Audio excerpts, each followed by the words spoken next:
મેં ગઈકાલે વાત સમજાવેલી હતી તમને. સેન્સમ એટલે શું? ઇન્દ્રિય વિષય. ભગવાને એને ઇન્દ્રિય વિષય નામથી સમજાવ્યું છે. સેન્સમ એટલે કે પાંચ ઇન્દ્રિય થકી જે આપણે શીખ્યા છીએ, લર્ન ઇન્સ્ટિંક્ટ ડેટા. જન્મથી આપણે જે શીખીએ છીએ અને આપણા અવચેતન મનમાં, સબકોન્શિયસ માઇન્ડમાં જેટલા પ્રોગ્રામ એસ્ટાબ્લિશ કરીએ છીએ. મેં ગઈકાલે દાખલો આપેલો કાર ડ્રાઇવિંગનો, સુનિલભાઈ રોટલીનો એક્ઝામ્પલ આપ્યો. એવી કંઈક વસ્તુઓ આપણે દિવસ દરમિયાન કર્યા જ કરીએ છીએ અને એ દરેક વસ્તુનો જે ડેટાબેઝ છે અંદર આપણે પોતે જ બનાવેલો, એને સિમ્પલ ભાષામાં કહીએ ને તો શું કહેવાય? સ્વભાવ. સ્વનો ભાવ. દરેકનો સ્વભાવ અલગ અલગ હશે. એકને આ વસ્તુ ભાવે, બીજાને ન ભાવે.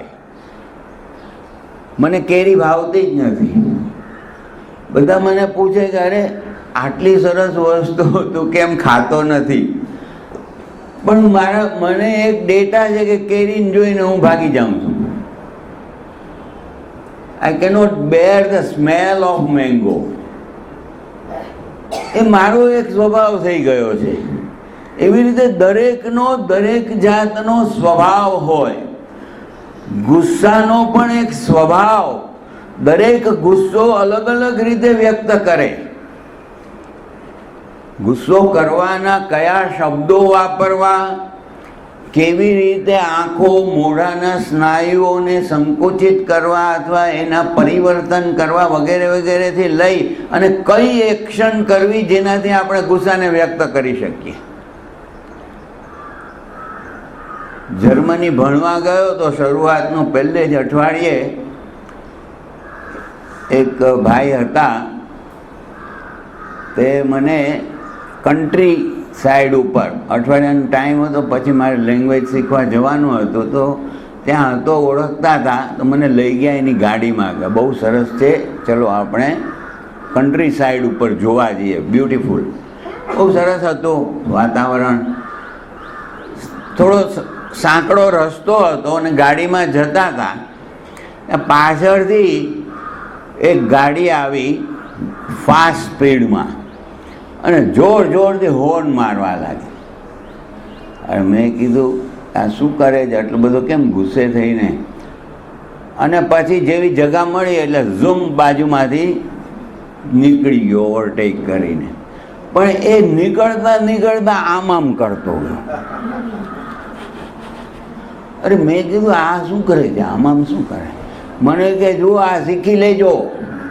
જર્મનીમાં રહેવું હોય, કોઈને ગુસ્સો કરવો હોય તો આંગળી આમ કરવાની, એટલે બીજાને ખબર પડે કે હું ગુસ્સો કરી રહ્યો છું. આખો એ લોકોનો ડેટા. મેં કીધું ભાઈ શીખવું પડશે, કારણ કે ગુસ્સો વ્યક્ત કરવા માટે આપણે કહે હે શું કરે, એ લોકો આમ જ કરે. ખાલી આમ કરે એટલે સમજી જવાનું એ ગુસ્સો કરે છે. એટલે બધાનો પોતપોતાનો ડેટા બને.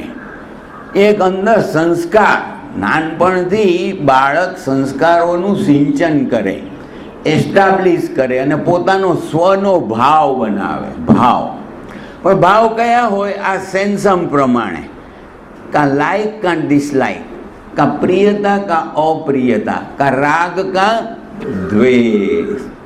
એ મૂળ કર્મ બનાવે છે. આ રાગ દ્વેષની પ્રક્રિયા જે છે એ પ્રત્યેક ક્ષણે અંદરથી કર્મનો ઉદય થાય છે.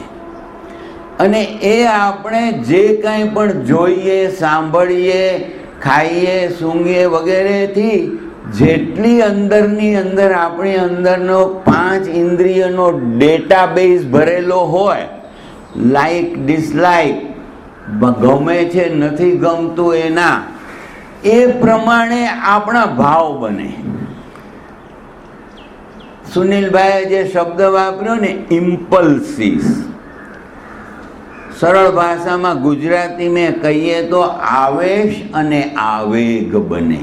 આપણી અંદરથી અર્જીસ એન્ડ ઇમ્પલ્સીસ આ આવેગ અને આવેશ જેવા બને એવા પ્રમાણમાં આપણા આ મધ્ય મસ્તિષ્કમાં પિટ્યુટરી પિનિયલ ગ્લેન્ડ્સ વગેરે જ્યાં છે એને એ જગ્યાએ ભાવનાના રસાયણ બને, કેમિકલ કમ્પાઉન્ડ્સ. એને આજે સરળ ભાષામાં બધાએ શબ્દ સાંભળ્યો છે, એનું નામ છે હોર્મોન્સ. હોર્મોન્સ ગુસ્સાના ભાવ બને તો ગુસ્સાના રસાયણ બને, અને બહુ ડિટેલમાં બને. કેટલી ઇન્ટેન્સિટીથી, તીવ્રતાથી કે મંદતાથી ગુસ્સાને વ્યક્ત કરવાનો છે, કઈ રીતે વ્યક્ત કરવાનો છે. જે મેં સુનિલભાઈ કહ્યું, આખા શરીરના જુદા જુદા સેન્ટર્સમાંથી, કારણ કે આખું શરીર સાથે મળે ગુસ્સાને વ્યક્ત કરવા માટે. કોઈ બી ભાવને વ્યક્ત કરવા માટે આપણા બધા સ્નાયુઓને, આપણી અંદર જે ઓટોનોમસ નર્વસ સિસ્ટમ, સ્વયં સંચાલિત નાડીતંત્ર છે આખું, એ એનાથી એક્ટિવેટ થાય. It is controlled by our limbic system, ભાવનાત્મક મસ્તિષ્કથી. આ આખી ક્રિયાને જો વ્યવસ્થિત રીતે સમજીએ તો એના રસાયણોમાં અંદર પરિવર્તન કરવાનું છે. જો ભાવનાઓનું પરિવર્તન કરવું હશે તો પિટ્યુટરી પિનિયલના રસાયણોમાં પરિવર્તન કરવું પડશે. પણ એ પરિવર્તન કરવા માટે આપણી અંદર જે સ્વનો ભાવ, જે ડેટાબેઝ છે, આપણે બનાવેલા જેટલા સંસ્કારો અંદર સ્થાપિત કરેલા છે એને બદલવા પડશે. પણ એ શું કામ બદલે માણસ? શું કામ બદલે?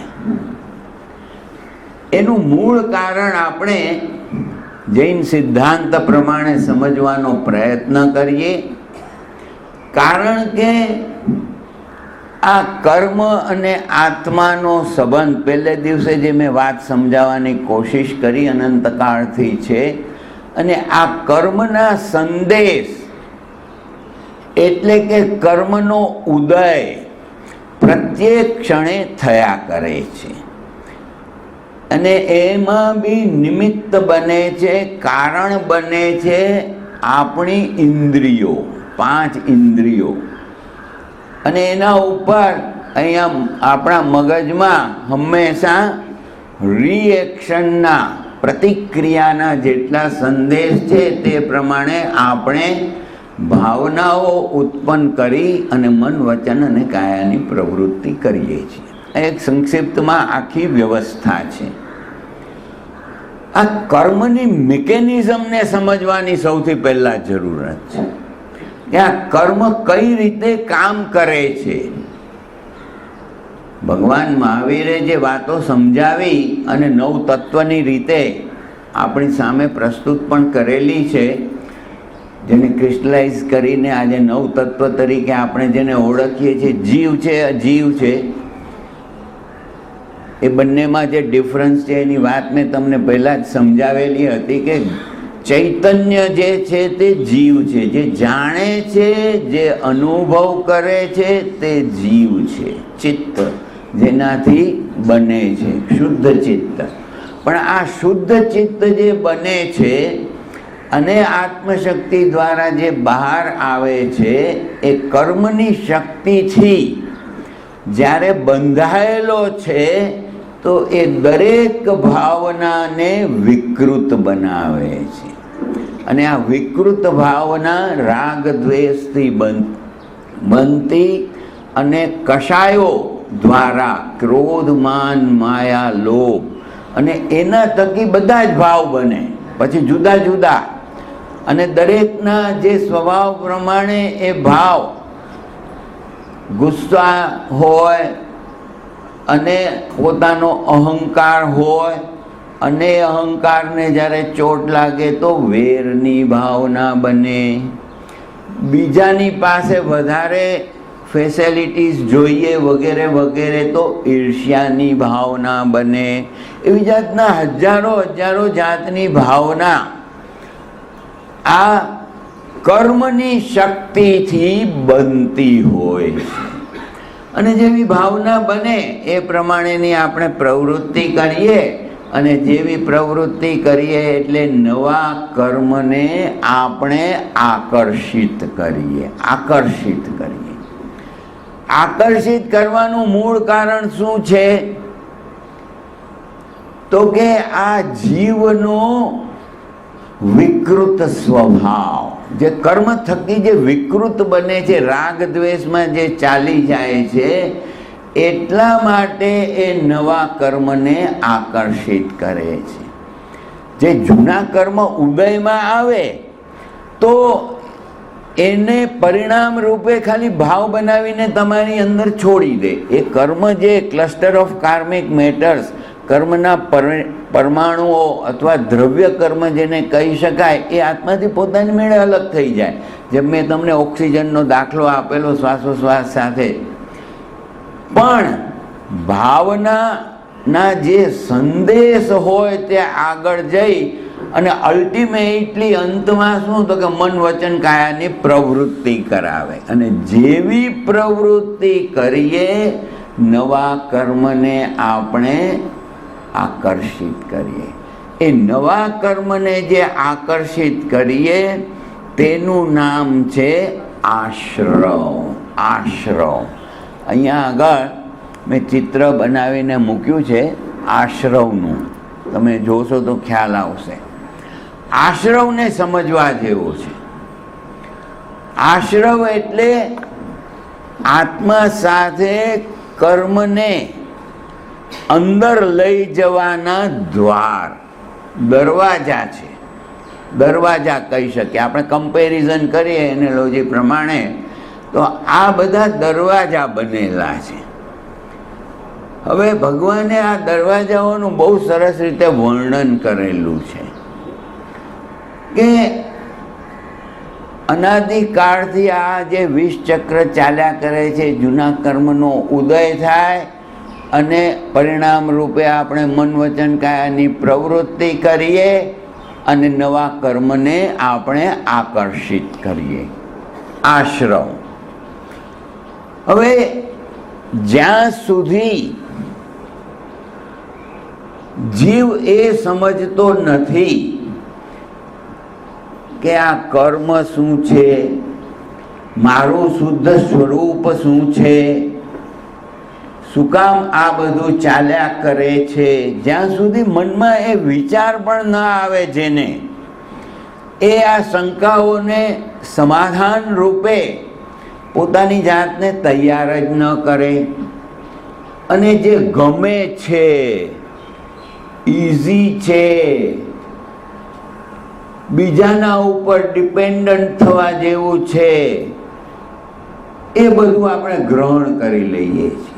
ગલત માન્યતાઓ, મિથ્યા દ્રષ્ટિકોણ. સમ્યક દ્રષ્ટિકોણને સમજવો બહુ મુશ્કેલ છે. આ એટલી ઝીણવટભરી વાતો જે ભગવાને વર્ણન કરી, તીર્થંકર ભગવાને, કે અને શું કામ એમણે આપણને સમજાવ્યું, અનંત કરુણા. એણે જોયું કે આ બધા જીવ બિચારા આ જન્મ મરણના ફેરામાં દુઃખ અને દુઃખ જ સહન કરી રહ્યા છે. સુખની લાલચમાં ફસાયેલા છે, પણ અંતે દુઃખ અને દુઃખ જ સહન કરી રહ્યા છે. અને એમણે જે પોતે જે સાધના કરી અને જે રીતે કર્મોથી મુક્ત થયા, અને એ પદ્ધતિને જ્યારે એમણે જાણી, અનુભવ કરી અને સક્સેસફુલી એમાંથી અનંત જ્ઞાન, અનંત દર્શન, અનંત સુખની પ્રાપ્તિ માટે પોતાની જાતને તૈયાર કર્યા. અને એણે જોઈ, અને દરેક કેવળ જ્ઞાનીમાં આ કરુણાનું જે ગુણ હોય છે તે નથી હોતું. ખાલી તીર્થંકર ગોત્ર બાંધે એ જ સત્યનું વર્ણન કરે. બાકી બધા તો અનંત જ્ઞાન, અનંત કેવળ જ્ઞાન પ્રાપ્ત કરે એટલે બાકીનું આયુષ્ય પૂરું કરે અને સીધા મોક્ષમાં ચાલી જાય. પણ આવા કેવળ જ્ઞાની તીર્થંકર ભગવાને આખી વ્યવસ્થાને, ઇટ્સ પ્યોર સાયન્સ, અને આ પ્યોર સાયન્સ આજે આ દુનિયામાં આર્કિમિડીઝથી લઈને આજ સુધીના ફિલોસોફરોએ ઘણી બધી વાતો સમજાવી, બહુ મહેનત કરી, જ્ઞાનથી જેટલું સમજી શક્યા એ બધી વાતો. આપણા પુરાણ કાળની અંદર એવા ઘણા બધા મહાપુરુષો બી થઈ ગયા, પ્રોફેટ્સ જેને કહેવામાં આવે છે, ભગવાન બુદ્ધ, શ્રી કૃષ્ણ ભગવાન, ઘણી જાતના પૈગંબર સાહેબ ગણો, જીસસ ક્રિસ્ટ ગણો, બધાએ ઘણી બધી સાચી વાતો સમજાવી. પણ અતિન્દ્રિય જ્ઞાની, કેવળ જ્ઞાની જે બતાવી, આ બધાએ અમુક લેવલ સુધી બતાવી. આજે ફિલોસોફીના ક્લાસીસ તમે સમજો તો કંઈક વસ્તુઓ સમજાવી છે. એવી જ રીતે સાયન્સે પ્રગતિ કરી, વિજ્ઞાન, ગેલિલિયોને એ વખતથી આજ સુધી ઘણી બધી પ્રગતિ કરી અને ઘણી બધી વસ્તુઓ સમજાવી પણ. અને આજે હજી ભાવના ઉપર બી રિસર્ચ ચાલી રહ્યું છે દુનિયાની અંદર. આજે બહુ મોટામાં મોટા આજ સુધી જે વિષયો હતા તે કે મસ્તિષ્ક, મગજ અને brain power, IQ level, intelligence quotient, કે એનામાં કેટલી એબિલિટી છે પોતાના મગજને અને ઇન્ટેલિજન્સ, બુદ્ધિને વાપરવાની, એની વ્યાખ્યાઓ થતી હતી. હવે ઇક્યુ લેવલની વાતો ચાલી છે, ઇમોશનલ કોશન્ટ, કે ભાવનાઓને કેટલા કંટ્રોલ કરી શકે. આજે MBA સ્ટુડન્ટને એઝ એ સબ્જેક્ટ શીખવાડવામાં આવે છે, કારણ કે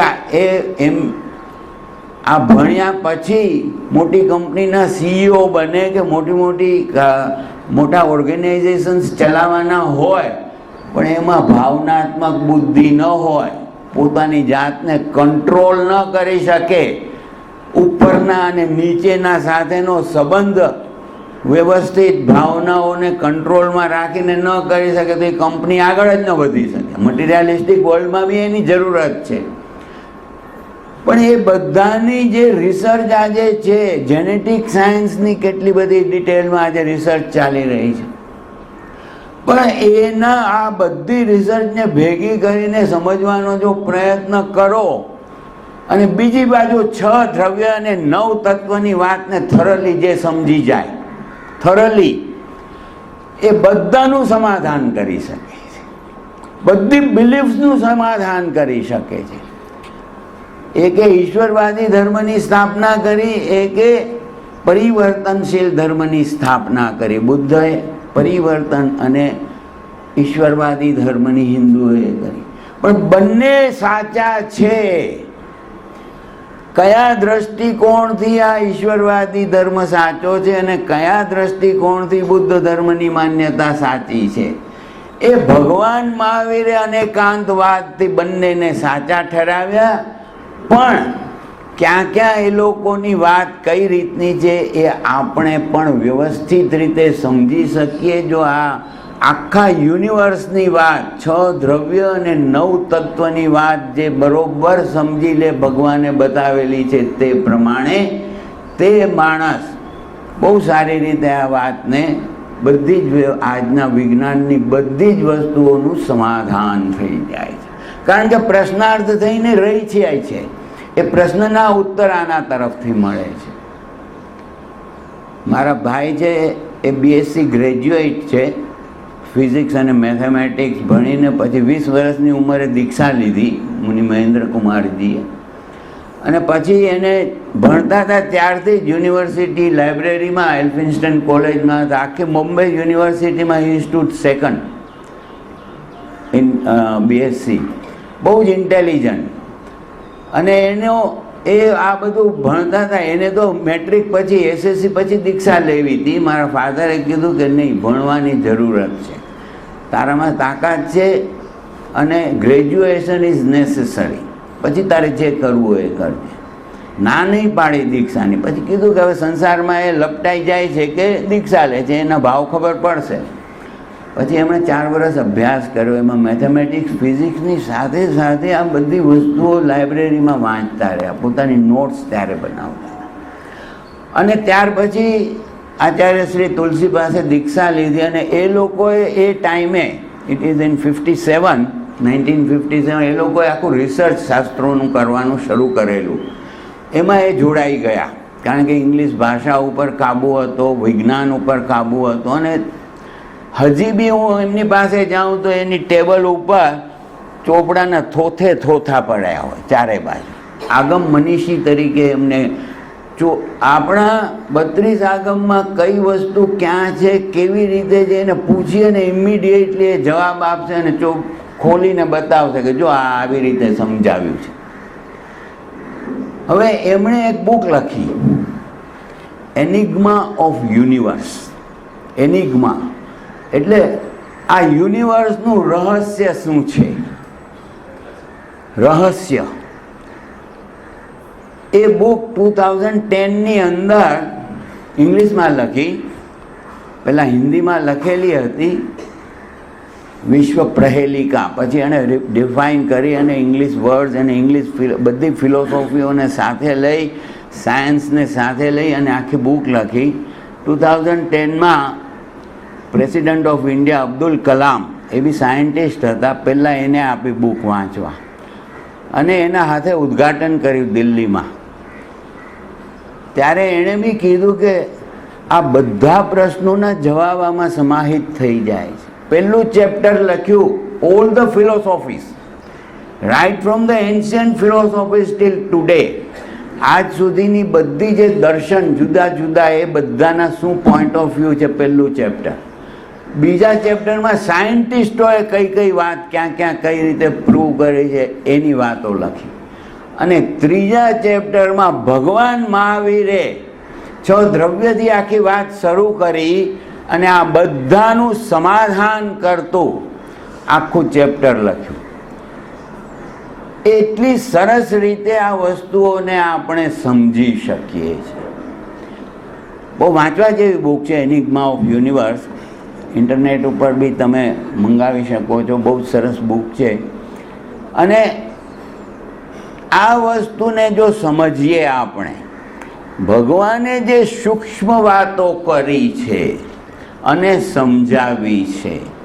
ફરીથી આપણા વિષય ઉપર આવીએ કે આશ્રવ અતિ સૂક્ષ્મ પાર્ટિકલ્સ છે, પદાર્થ છે, અણુ છે, પણ ચતુષ્પર્શી પૂતગલ, વેઇટલેસ એન્ડ વોલ્યુમલેસ. કેટલી બી સંખ્યામાં ભેગા થાય એનું માસ અથવા તો વજન બનતું નથી, એની સરફેસ બનતી નથી, ડાયમેન્શન્સ બનતા નથી. અનંત પાર્ટિકલ્સ સાથે મળીને પણ એનું કાર્ય પદ્ધતિ સમજવા જેવી છે, એની મિકેનિઝમ, હાઉ ઇટ વર્ક્સ. એટલે જેવા ભાવ બને એવી પ્રવૃત્તિ કરીએ તે પ્રમાણે કર્મને આકર્ષિત કરીએ, તેનું નામ છે આશ્રવ. હવે જ્યાં સુધી સત્યને સમજીએ જ નહીં, આ ભાવનાત્મક અસ્તિત્વને ન સમજીએ, ક્યાંથી આ ભાવનાના સંદેશ, આવેગ, આવેશ, અર્જીસ એન્ડ ઇમ્પલ્સીસ જનરેટ થાય છે તેને ન સમજીએ, ત્યાં સુધી એ ભાવનાઓનું પરિવર્તન કઈ રીતે થઈ શકે. એટલા માટે ભગવાને સૌથી પહેલી વાત બતાવી કે મિથ્યાત્વ આશ્રવ. જે સત્યને સમજે નહીં એ હંમેશા ગલત માન્યતાઓમાં રમણ કરે, ગલત, રોંગ બિલીવ્સ. દુઃખ પડે છે, દુઃખ મુક્તિ માટે બધાએ ઉપાય કરે છે, પણ જ્યાં સુધી કર્મની મિકેનિઝમને ન સમજે, એની કાર્ય પદ્ધતિને ન સમજે ને એને આત્માથી દૂર કરવાના માર્ગને ન જાણે, ત્યાં સુધી શું થાય? એ ગલત માન્યતાઓમાં બીજા ઉપર ડિપેન્ડન્ટ થઈ જાય. ઓ ભગવાન મારું ભલું કરશે, ઓ દેવ મારું ભલું કરશે, વગેરે વગેરે. પણ તે બાંધ્યા છે કર્મ, તારે ભોગવવાના છે. અને કેવી રીતે બાંધ્યા છે ને કઈ રીતે ભોગવવાના છે, પણ એ કર્મને તું કઈ રીતે છોડી શકે છે, આખી કાર્ય પદ્ધતિને સમજવી બહુ જરૂરી છે. કોઈ કોઈને કાંઈ કરી નથી શકતું. કોઈ કોઈને, ભગવાન મહાવીરની સામે પણ બેઠા હતા, એ લોકોમાં બી એના કર્મમાં એક અંશ માત્ર બી પરિવર્તન નહોતા કરી શકતા. એ સમજાવતા હતા, પદ્ધતિ સમજાવી છે. એ પદ્ધતિને આપણે સમજવાની છે. સૌથી પહેલા આ મિથ્યાત્વ આશ્રવ, ગલત માન્યતાઓમાં રમણ કર્યા કરીએ, ગલત માન્યતાઓથી ગલત આપણી મન વચન કાયાની પ્રવૃત્તિઓ ચલાવીએ, એનું નામ છે મિથ્યાત્વ આશ્રવ.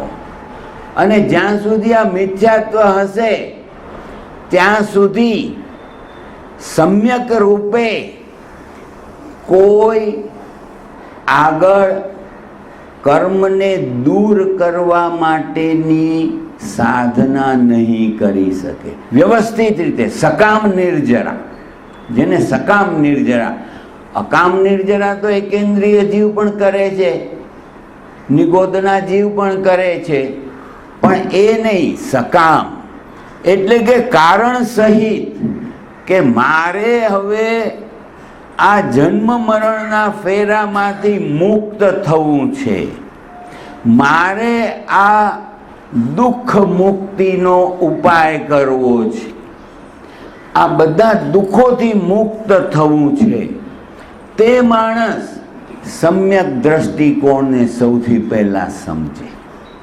કોઈએ કીધેલી વાતોને માની લેવાની જરૂરત નથી. જે મેં ગઈકાલે બહુ ડિટેલમાં સમજાવ્યું કે વિવેક બુદ્ધિનો ઉપયોગ કરો, વિવેક ચેતનાને જાગૃત કરો, જ્ઞ પરિજ્ઞા, જ્ઞાન પરિજ્ઞા, સત્યને સમજો, સત્યનો અનુભવ કરતા શીખો. એનું નામ છે સમ્યક્ત્વ. એટલા માટે જો આ મોટો દરવાજો પહેલા બંધ કરવો હશે, આ મોટો દરવાજો છે, એનું નામ છે મિથ્યાત્વ આશ્રવ.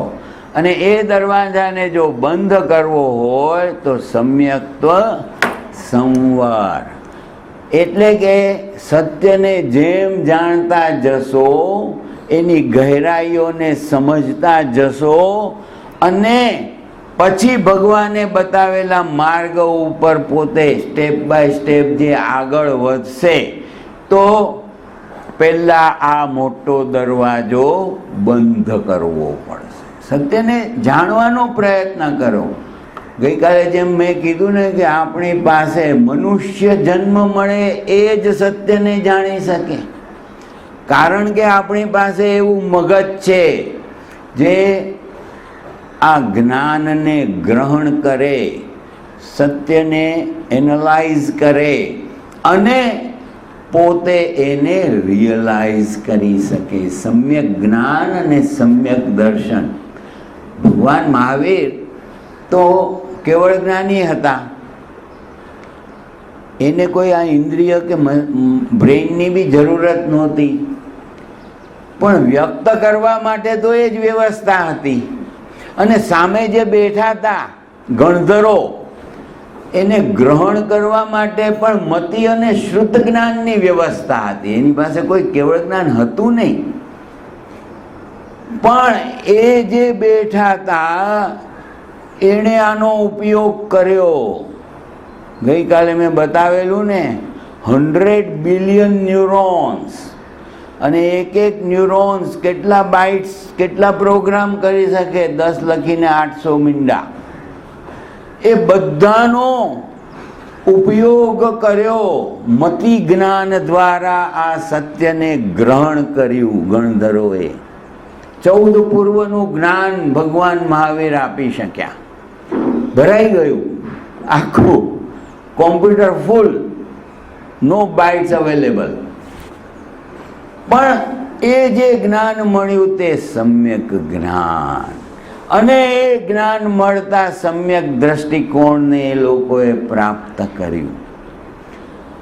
અને એ જ જ્ઞાન આજે આપણી પાસે પૂરું તો હવે રહ્યું નથી, પણ જેટલું બી છે એનો જો સારી રીતે અભ્યાસ કરવાનો પ્રયત્ન કરીએ અને આપણે આ મતિ અને શ્રુત જ્ઞાન દ્વારા એને ગ્રહણ કરીએ, એનું અનુચિંતન કરીએ, એકાગ્ર ચિંતન કરીએ અને સત્યને સમજવાનો જો પ્રયત્ન કરીએ, એનું નામ છે સમ્યક્ત્વ.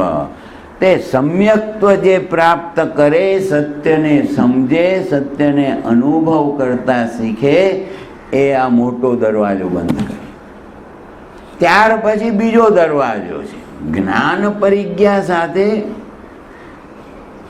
તરત જ ભગવાને વાત સમજાવી પ્રત્યાખ્યાન પરિજ્ઞા.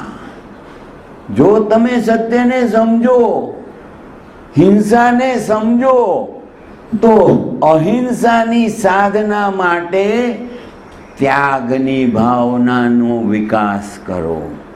નહીં મારું, નહીં બીજાને હેરાન કરું. એકેન્દ્રિય જીવ, અતિ સૂક્ષ્મ જીવ, પૃથ્વીકાય અપકાયથી લઈ અને પંચેન્દ્રિય મનુષ્ય અને બધા જ 84 લાખ જીવાયોનીને કોઈને મારે હેરાન નથી કરવા. એ જે સંકલ્પ છે એનું નામ છે પ્રત્યાખ્યાન પરિજ્ઞા. જે પ્રત્યાખ્યાન પરિજ્ઞાને સમજે કે વ્રતની સાધના કરીશ તો આવતા કર્મનો આ જે બીજો મોટો દરવાજો બતાવ્યો છે એનું નામ છે અવ્રત આશ્રમ. કારણ કે એ સાચું સમજ્યા પછી પણ પોતાની જાતને જે કંટ્રોલ ન કરી શકે, પોતાની જાતને સંયમિત ન કરી શકે, અંદરથી એક પાવરફુલ એનર્જી ફોર્સ છે કર્મનો, એ નહીં કરવા દે. એ કહે છે ખા ખા અંદરથી રોજ, એ પછી ભૂખ લાગવા માંડે.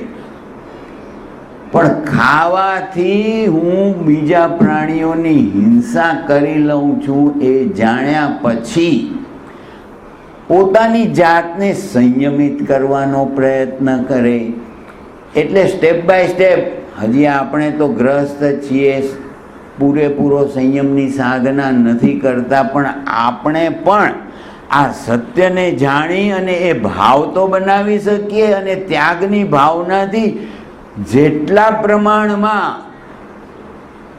અહિંસા થાય, હિંસા ન થાય અને મિનિમમ હિંસા કરી અને પોતાની જાતને સંયમિત બનાવવા માટે 12 વ્રતની વ્યવસ્થા સમજાવી ભગવાને. પણ જે આ વ્રતની સાધના શરૂ કરે એ આ અવ્રતના દરવાજાને ધીમે ધીમે બંધ કરતો જાય. આ જે અવ્રત આશ્રવ છે એના દરવાજાને બંધ કરવાનું.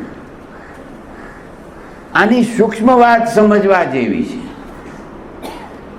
આ જીવે, દરેક જીવે અનાદિકાળથી વ્યવહારિક રાશિમાં આવ્યા પછી બી અનંતો કાળ વીતી ગયો. જેટલા જીવ છે એ બધાની સાથે આપણે સંબંધ બાંધીને આવ્યા છે. એક વાર નહીં, હજારો વાર. દરેકે દરેક જીવ સાથે અને દરેકે દરેક પૂતગલ પાર્ટિકલ સાથે. એનું નામ ભગવાને આપ્યું પૂતગલ પરાવર્તન. તમે જો પારિભાષિક શબ્દો જાણતા હો શાસ્ત્રોના, તો પૂતગલ પરાવર્તન એ એક આખો નેચરલ લો છે. 14 રાજલોકમાં ઉપરથી લઈને નીચે સુધીના બધા પૂતગલ સાથે, પાર્ટિકલ સાથે આપણે સંયોગ સ્થાપિત કરીને આવ્યા છીએ. દરેક જીવ સાથે સંબંધ સ્થાપિત કરીને આવ્યા છીએ. અને બધા સાથે કર્યું શું છે? રાગ અને દ્વેષ, ક્રોધમાન માયા લોભ, અને આ કર્મોને ભેગા કર્યા છે. આપણી અંદર આ શરીર બન્યું છે ને, આખું શરીર એ એક સેલમાંથી બન્યું છે, એક કોશિકા, ફર્સ્ટ સેલ. ઓવા સ્પર્મ મળે તો માતાની ઉદરમાં એક કોશિકાનો જન્મ થાય, પણ એની અંદર આખો ડેટાબેઝ આવી જાય, જેને આજે જેનેટિક સાયન્સમાં બહુ સારી રીતે સમજાવ્યું છે. ડીએનએ બ્લુ પ્રિન્ટ આવી જાય આખી. ડીએનએ આજે એ જેનેટિક સાયન્સનો જો અભ્યાસ કરો તો ખ્યાલ આવે કેટલી ડિટેલમાં એનું વર્ણન છે. 23 ક્રોમોઝોમ્સ ફાધર, 23 ક્રોમોઝોમ્સ મધરના મળી અને આખો ડેટાબેઝ બને, કેટલું સૂક્ષ્મ. અને એ ડેટાબેઝ જે બને એક કોશિકામાં, અને એકની બે, બેની ચાર, એમ 50 ટ્રિલિયન સેલ્સ. આખું શરીર બન્યું છે 50,000 કરોડની કોશિકાઓનું બનેલું આખું આપણું શરીર છે. પણ જ્યારે આ ડિવિઝન થાય તો આ ડેટાબેઝ છે એ સૌથી પહેલાં 2માં ચાલી જાય, પછી બાકીની કોશિકાનું આખું નિર્માણ થાય. એટલે 50 ટ્રિલિયન કોશિકા અંદરથી આ ડેટાબેઝ સાથે કામ કરે છે. અને આ જેનેટિક ડેટાબેઝમાં મૂળ વાત છે આખી અતિ સૂક્ષ્મ શરીર કર્મનો ડેટા આવી જાય છે. આપણે જે રાગ દ્વેષ કર્યા છે બધા જીવો સાથે, એનો ડેટા આ દરેક કોશિકામાંથી આવી જાય છે. કોઈ વખત મોકો મળે છે તો બહુ ડિટેલમાં આ ચર્ચા આખી સમજાવીશ, બહુ ડિટેલમાં. ભગવાને આખી પરમાણુની વાતથી, એક સ્પર્શી દ્વિસ્પર્શી પૂતગલની વાતથી આખી વસ્તુને એટલી ડિટેલમાં સમજાવી છે કે જેનેટિક સાયન્સ આજે તો બહુ થોડી પ્રગતિ કરી છે, પણ ભગવાન મહાવીરે તો એનું ડિટેલમાં વર્ણન કર્યું છે. ભગવતી સૂત્રમાં બહુ જ સારી રીતે એનું વર્ણન છે. પણ હવે એ જે ડેટાબેઝ છે, 50 trillion agencies from throughout your body, top of your head till toes, આખા શરીરની અંદરથી પોતાનું કામ ચલાવે છે. અનનોઈંગલી થ્રુ ધેટ ડેટાબેઝ પોતાની મેળે. અને 84 લાખ જીવાયોનીમાં અનંતા જીવો સાથે સંબંધ બાંધી અને રાગદ્વેષ કરે છે. રાગદ્વેષ કર્યા કરે છે. ભગવાને કીધું સત્યને સમજીને પેલા એ તો બંધ કર.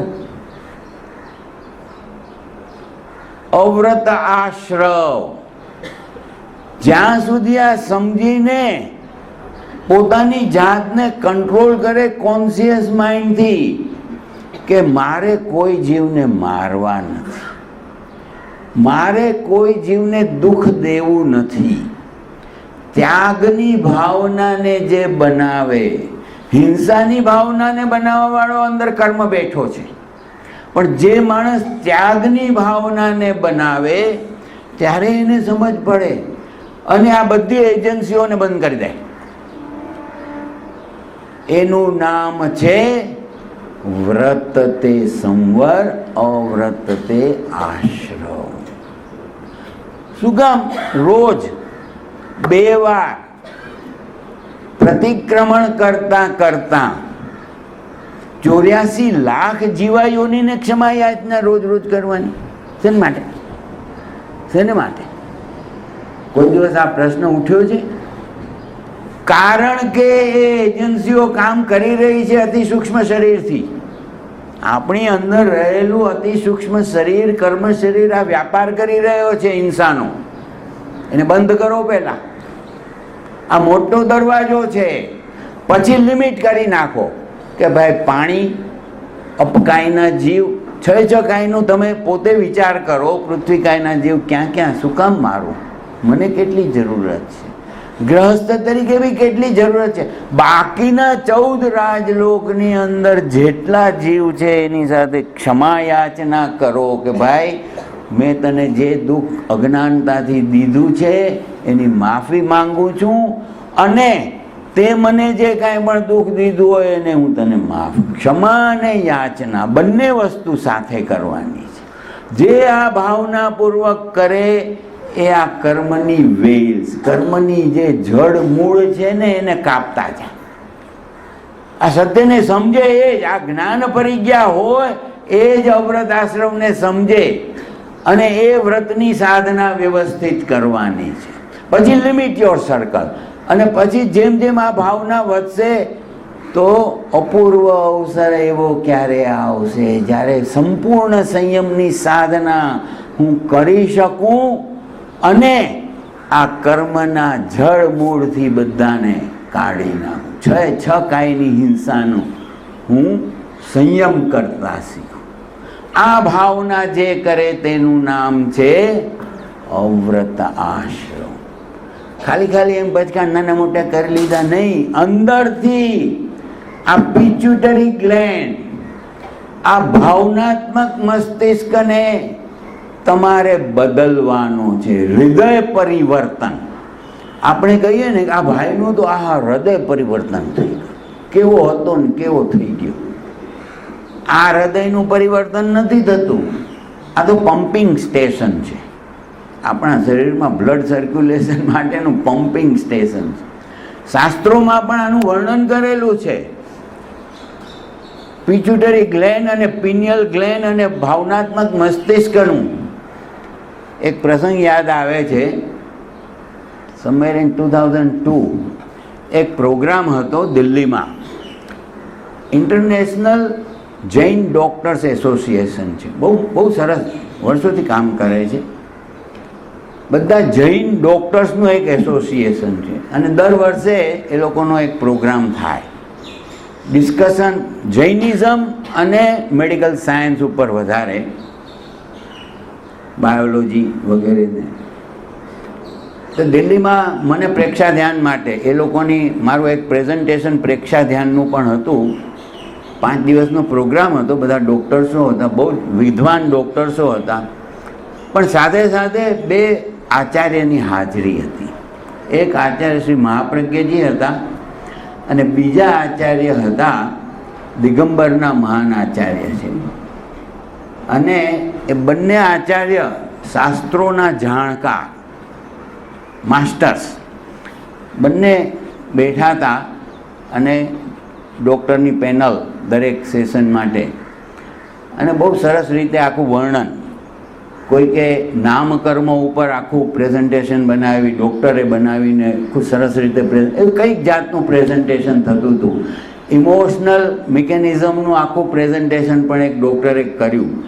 ત્યારે વાત કરી કે આ હૃદયનું કોઈ પરિવર્તન, આ હૃદયનું પરિવર્તન તો આપણું હાર્ટ ટ્રાન્સપ્લાન્ટ કહેવાય.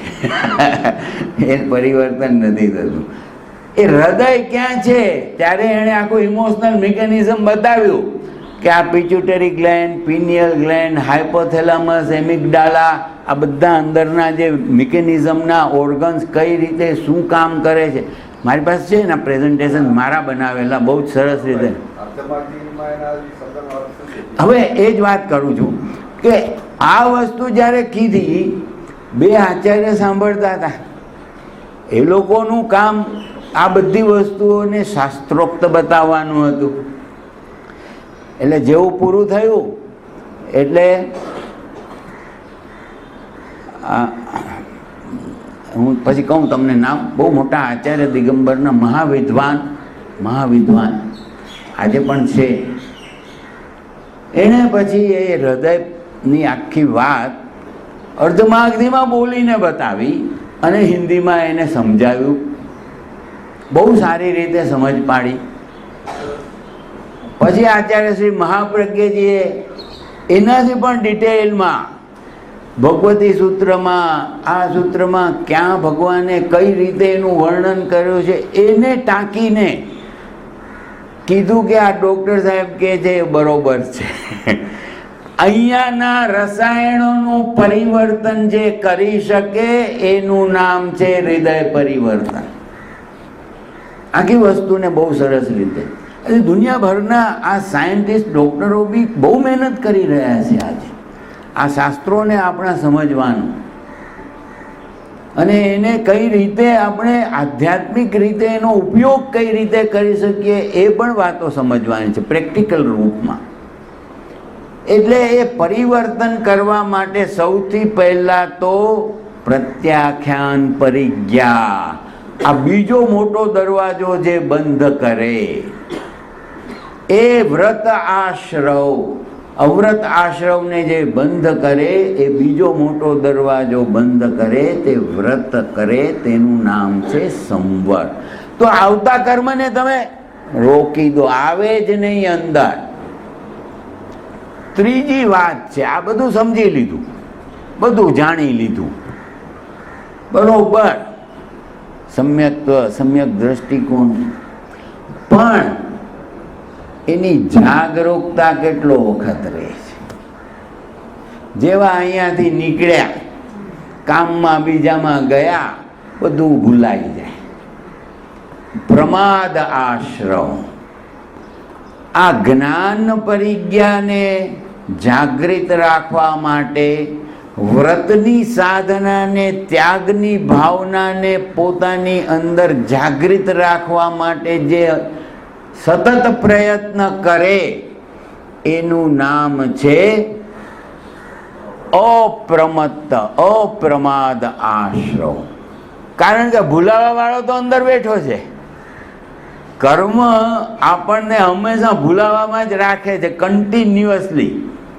પણ એની જાગરૂકતા કઈ રીતે રહી શકે એ જો ડેવલપ કરે, આ બહુ પ્રચલિત વાત છે, બધા જાણતા હશે. ભગવાન મહાવીરે ગૌતમ સ્વામીને કીધું કે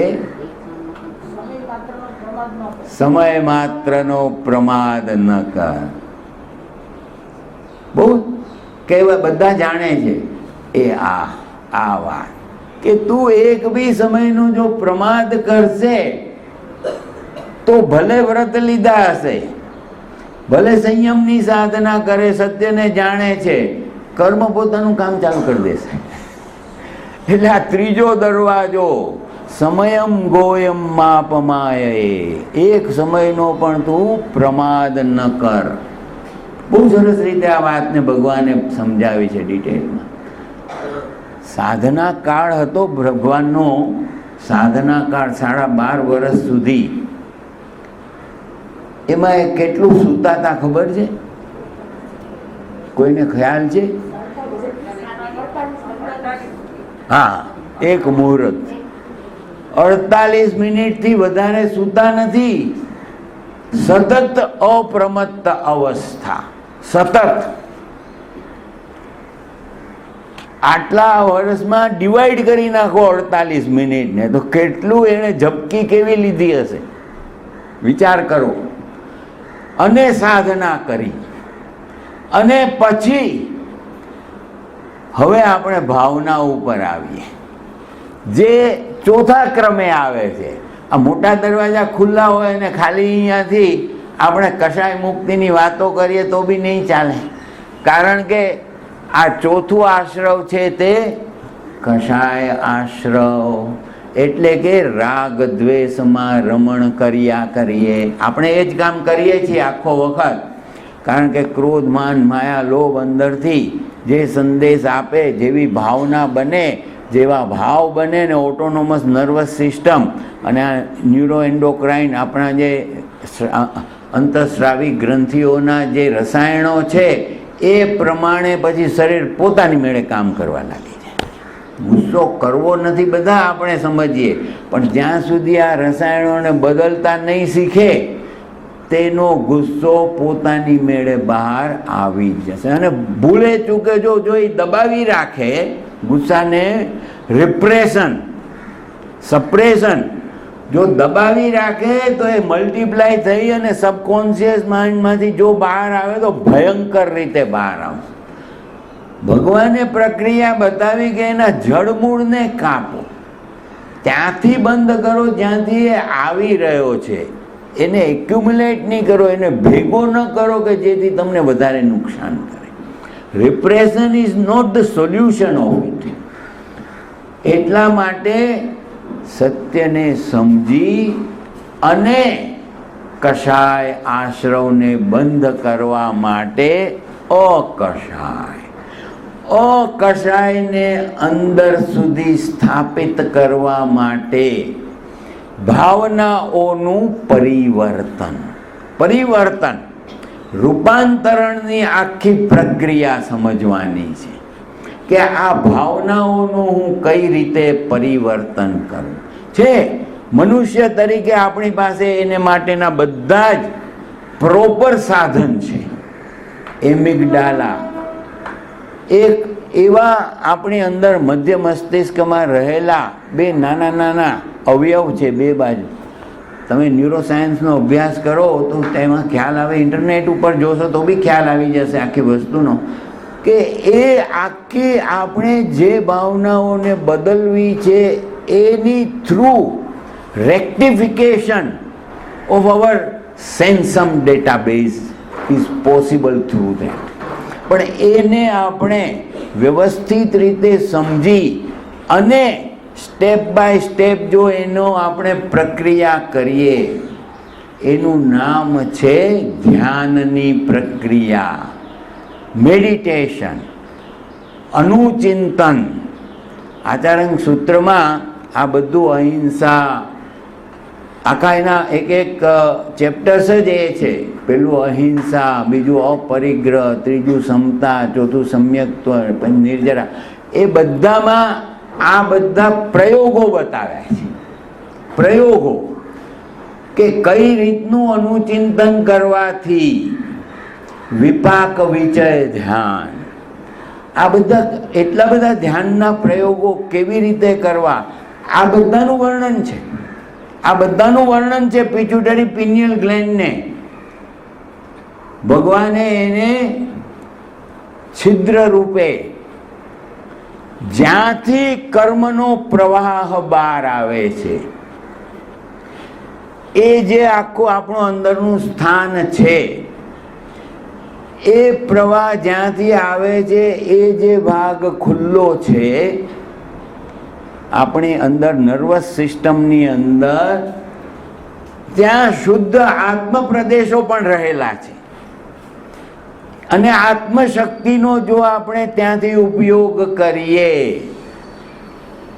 આ કેન્દ્રો બહુ મહત્વના કેન્દ્ર છે, અને એનો ઉપયોગ કરી અને જો ધ્યાનના પ્રયોગ વ્યવસ્થિત રૂપે કરવામાં આવે, જેની ચર્ચા આપણે આગળ હવે કરીશું નેક્સ્ટ સેશન્સમાં, તો આ રસાયણોમાં પણ પરિવર્તન થાય, અંદર ભાવનાઓમાં પરિવર્તન થાય, કર્મની પ્રક્રિયામાં પરિવર્તન થાય. એનું નામ છે અકષાય, સંવરની પ્રક્રિયા. અને છેલ્લે મૂળ કર્મનું બંધન આ બધા માટે બી થાય છે. એ કહ્યું તો કે મન, વચન અને કાયાની પ્રવૃત્તિ, એટલે કે યોગ આશ્રમ. અને એ પ્રવૃત્તિને જ્યારે આપણે નિષ્કર્મ કરીએ, એનું નામ છે અયોગતે સંવર. એટલે આપણી પાસે અત્યારના શું છે, હવે પાછું ઊંધું જવું પડશે, કારણ કે આપણી પાસે અત્યારના મન, વચન, કાયાની પ્રવૃત્તિ ઉપરનો જ કંટ્રોલ છે. We don't have anything else in our hand. યોગ છે એ જ આપણી પાસે છે. પણ જો આ સત્યને બરોબર સમજ્યા હઈશું, શરૂઆત યોગથી જ થશે. મન, વચન, કાયાની પ્રવૃત્તિથી જ તમે સત્યને સમજી શકશો.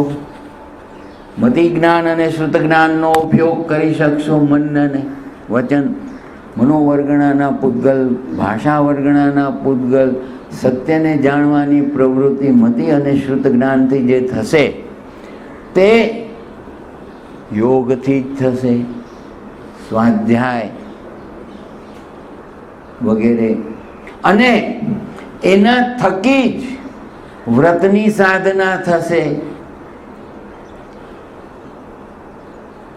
અવ્રતનો સંદેશ આવશે, હિંસા માટેના અંદરથી સંદેશ આવશે. મન, વચન અને કાયાના કંટ્રોલ કરીને નહીં ખાઉં, 8 દિવસ નહીં ખાઉં, ઉપવાસ કરીશ, ઉણોદરી કરીશ, ઓછું ખાઈશ, તો આ બધી ક્રિયા શેનાથી થશે? શરીરથી થશે, મનથી થશે, સંકલ્પથી થશે, વચનથી થશે. એટલે આપણી પાસે યોગ છે એની દિશા પરિવર્તન કરી નાખવાની છે. જે કર્મના કંટ્રોલમાં છે ત્રણે, એમાંથી છોડાવી અને આપણે કરવાના છે એને સંવર માટે ઉપયોગ. સામાયિક કરવા બેસીએ, પ્રતિજ્ઞા લઈએ ને, શું કરીએ? કરેમી ભંતે સામાયમ. હે ભગવાન, હું સમતા સામાયિકનો પ્રયોગ કરું છું. સાવધ્ય યોગ પચખાણમ. સાવધ્ય એટલે કર્મ બાંધવાની જે પ્રવૃત્તિ, આશ્રવની પ્રવૃત્તિ, મન વચન કાયાની હું બંધ કરું છું. આપણે ભલે 48 મિનિટ માટે બંધ કરીએ. જે સાધુ બને એને જન્મ, જ્યારે દીક્ષા લે ત્યાં સુધી, અંતિમ સમય સુધી એ જ કરેમી બંધે સામાયમ જ કરે. જાવત જીવાય કરે. આપણે અંતર્મુહૂર્ત માટે. પણ શું કરીએ? તો કે નહીં કરું, નહીં કરાવું. મન, વચન અને કાયાની એવી કોઈ પ્રવૃત્તિ, એ સંકલ્પ છે. એ જેવો સંકલ્પ કર્યો, વ્રતની સાધના શરૂ કરી દીધી. કોઈ હિંસાની પ્રવૃત્તિ નહીં કરું. પ્રત્યાખ્યાન, ત્યાગનો સંકલ્પ. એવી જ રીતે બધી વસ્તુઓ ભગવાને બતાવી છે બહુ ડિટેલમાં. એને માટે હવે સૌથી પહેલા દ્વારોને બંધ કરવાની પ્રક્રિયા, સમ્યક દ્રષ્ટિકોણને પ્રાપ્ત કરો, ત્યાગ પચખાણની ભાવનાને વધારો, જાગૃતતાપૂર્વક, અને આપણી ભાવનાઓનું પરિવર્તન, મન વચન કાયાની પ્રવૃત્તિઓને પણ કંટ્રોલમાં લેવાની પ્રવૃત્તિ. એનું નામ સંવર. પણ અનંતા કર્મો બાંધીને આવ્યા છીએ, એનાથી મુક્ત થવા માટે, દુઃખ મુક્તિનો ઉપાય માટે પછી ભગવાને કીધું કે આ કર્મ તો પાર્ટિકલ્સ છે, પૂતગલ છે. અહીંયા ધૂળ પડી છે એને ખંખેરતા શીખ તો સાફ થઈ જશે. એટલા માટે એમણે નિર્જરાની પ્રક્રિયા બતાવી. નિર્જરિત, પ્રકંપિત કર, એને તારી અંદરથી કાઢી નાખ.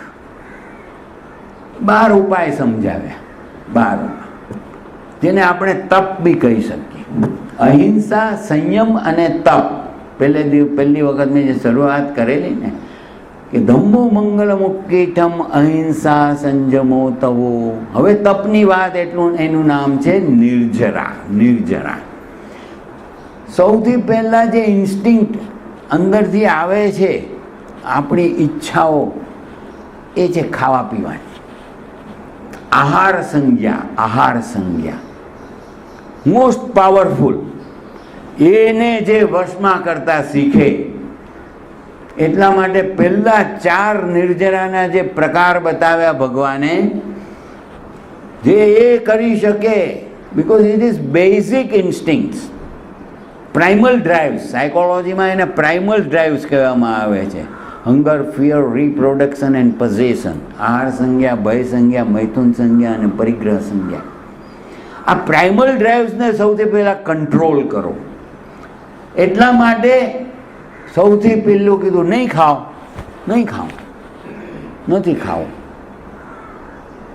24 કલાક માટે ઉપવાસ કરવા માટેનો સંકલ્પ કરી શકાય કે નહીં કરી શકાય? જે માણસ આ સમજીને સંકલ્પ કરે, 24 કલાક કોઈ જીવની હિંસા કરીશ નહીં, ખાવા પીવા માટે ખાઈશ જ નહીં ને. 1 દિવસ, 2 દિવસ, 4 દિવસ, જે બી પોતાની શક્તિ પ્રમાણે, પણ આ ભાવનાથી જે ઉપવાસ કરે, કર્મ નિર્જરિત થઈ જશે. ભાવના શું છે આજકાલ? 8 ઉપવાસ કરી દેવલોકમાં મને સ્થાન મળી જશે, આપણે સુખ પ્રાપ્ત. આ જીવનમાં બી બધે બસ હાલા, કોઈ દુઃખ ન પડે ભાઈ, આ શરીર મારું સારું રહે, કારણ કે વિભાવમાં જ મોટા થયા છીએ, કર્મની પકડથી મોટા થયા છીએ, એટલે એવી જ ભાવના કરીએ. નિર્જરાની જે વ્યવસ્થિત ભાવના ન કરે, પુણ્ય કર્મ બંધાશે. પણ નિર્જરા હોય, નિર્જરા જે બી કરો, સકામ નિર્જરા કરો તો પણ પુણ્ય કર્મ બંધાશે. પણ એ ઈચ્છા નથી કર્મ બાંધવાની. સુખની લાલસા માટે, આત્મિક સુખની લાલસા માટે જે કરશે તે કર્મને વ્યવસ્થિત સકામ નિર્જરાથી દૂર કરી શકશે. ઉનોદરી, રોજ ઉપવાસ નથી કરી શકતા. ઓછું ખાવાનું, આહાર સંજ્ઞાને કંટ્રોલમાં લેવાની છે. ઓછું ખાઓ, ઉનોદરી, પેટ ભરીને નહીં, ઓછું ખાવાનું. એક વખત ખાઓ, ઓછું ખાઓ. ત્રીજી વ્યવસ્થા બતાવી આહારની જ, દ્રવ્ય પરિમાણ,